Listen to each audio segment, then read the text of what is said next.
Assalamualaikum warahmatullahi wabarakatuh. Hordoftoota abdiyaa bakkam jirtan nagaa fayyaadha. Har'a waa'ee iqaamaa taamiina iqaamaadha. Ispaayirtii ta'e immoo hin taane akkatti firaa laaltanii isin garsiisa. Na hordofaadhaan isin hinjaa. Abdii app subscribe godhuun irraanfatina.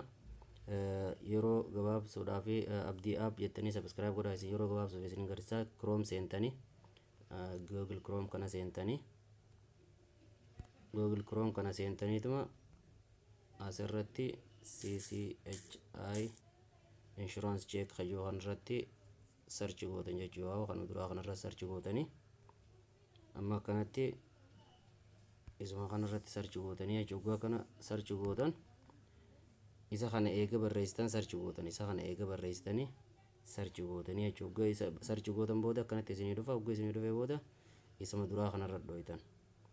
Isa duraa kanarratti eega dhooytan akkanatti isinii dhufa. Akkana ol ooftaniiti bakka duraa tanarratti lakkoofsi iqaamaan naytan asirratti immoo koodii bakka asitti isinii kanne tana asin naytan jechuudha. Bakka tanatti naytan amma fakkeenyaaf lakkoofsi hoggaan itti naqe 2317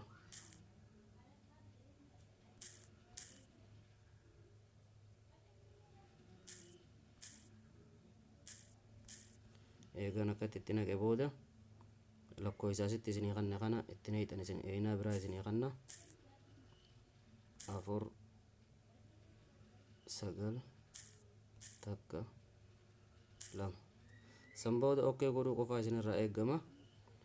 Okkee qofatti gootanii jechuudha. Okkee qofa hoggaatti gootan akkanatti isinii dhufa. Akkana ol ooftaniiti ilaaltanii jechuudha. Akkanatti isinii dhufa.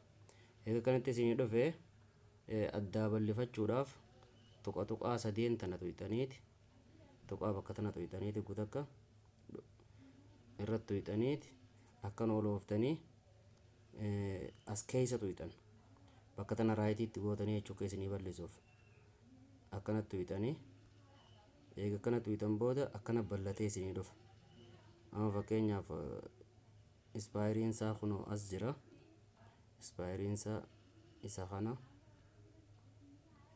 ispaayiriin deetiin bakka tana jirti jechuudha. Akkana bal'iftanii ilaaltanii jechuudha. Wanni hundi isaa as keessa jira. Wanni hundi isaa as keessa jira hanga kana jechuudha. Akkasin ilaaltanii hanga kun guutuun isaa jechuudha. Ispaayiriin ammoo bakka tana jirti. Waa hunda akkasii irraa ilaaluu dandeessanii jechuudha. Subscribe godhuu hin irraanfatinaa. Waa hunda hin dagatinaa.